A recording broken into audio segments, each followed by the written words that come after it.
So tell me, what are some of the highlights of this whole journey for you? I think, certainly for me, this is the first time I've made products and actually sold them to real people, and to see some of the feedback we've had from people, it's been really touching, and got some lovely customers with saying lovely things about the product. So that's been definitely a highlight for me. Yeah, some of the emails we get, they're like stories, and when you see the messages on the wands, it's because you can put a message on the wand when you send it. It's lovely to feel that we've touched people's lives like that.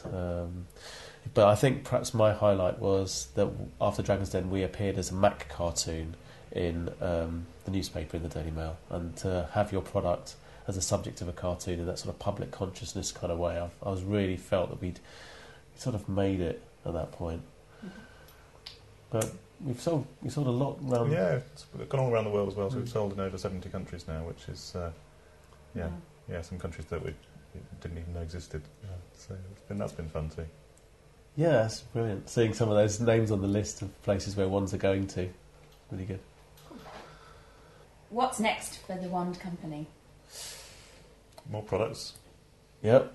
More markets. More markets, yes. Yeah. So expanding into the high street and overseas more, and some new products. Yes, we've got to hire a new person to start looking at our export market, and that will involve signing up distributors in other countries. We already got one or two on the go, so we hope to replicate the success we've had in the UK in those other countries online, and then in the UK develop into the high street retail market, because we've got a bit of cash and a bit of extra effort now so that we can do that.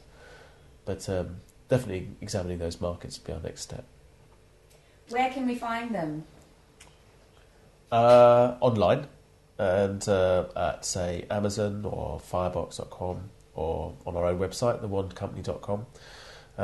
We have about 100 resellers around the world, so they're on sale in America at different online, and in as far afield as Australia, for example. And we have about 100, have I said that already? About 100 resellers? Yeah. Let me just repeat myself. I'm proud of that. Yeah, I'm very proud of that, yeah. Over 100 resellers. Excellent. So how did you eventually get your money together to finance this? Well, we decided not to go with an equity deal because that can be quite complicated legally and that sort of thing. So we've got a loan with royalty payments from friends and family.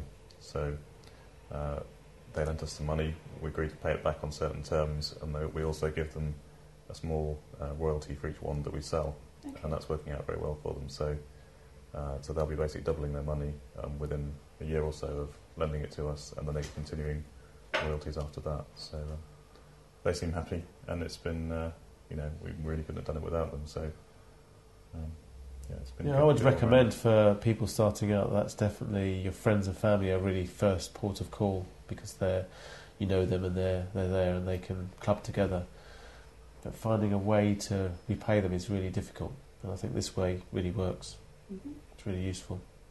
So can you show us how it works? Absolutely, yeah. So for example, I can flick the wand up or down to change channels. I can rotate it like this to change the volume, turn it down or turn it back up again.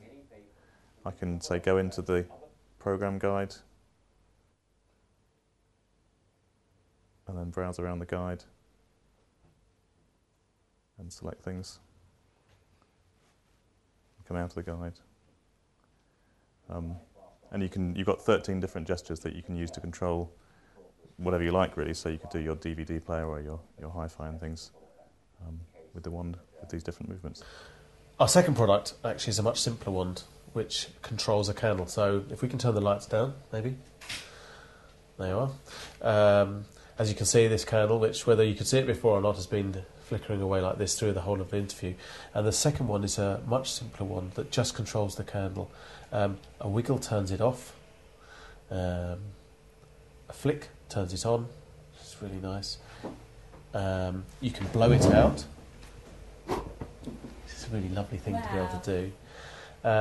You can also tap the wand and set it up as a sleep timer so that it can be go out after 60 minutes if you put it by your bedside. Yeah. And that little flashing there tells you that after 60 minutes time it's going to just go out, so you can leave it by your bedside.